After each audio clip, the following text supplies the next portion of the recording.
Handa na ang Kamara de Representantes na maglabas ng mga agarang hakbang upang maibsan ang epekto ng pagsirit ng presyo ng langis matapos ideklara ni Pangulong Ferdinand Bongbong Marcos Jr. ang isang State of National Energy Emergency.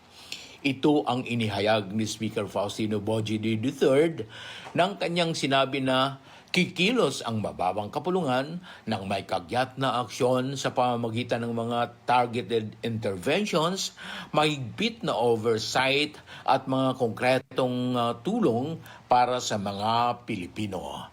Binigyang din ni Speaker D na ang hakbang ng Pangulo ay napapanahon at kinakailangan dahil sa lumalalang sitwasyon sa gitnang silangan na nakakaapekto sa supply at presyo ng langis sa buong mundo. Sa ilalim ng Executive Order Number 110, isinailalim ang bansa sa isang national energy emergency dahil sa nalalapit na panganib sa supply ng enerhiya. Kasabay nito, ipinatupad din ang Unified Package for Livelihoods, Industry, Food and Transport na naglalayong matiyak ang matatag na supply ng mga pangunahing pangangailangan at ang pagpapatuloy ng mga serbisyong pampubliko.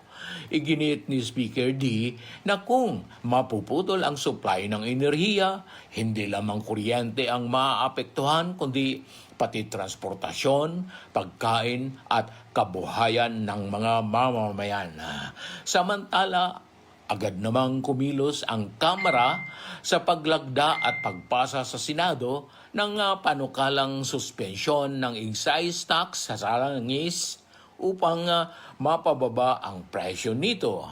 Binigyang din niya na ang uplift framework ay mahalaga upang mapanatili ang kaayusan at koordinasyon ng pamahalaan sa panahon ng krisis.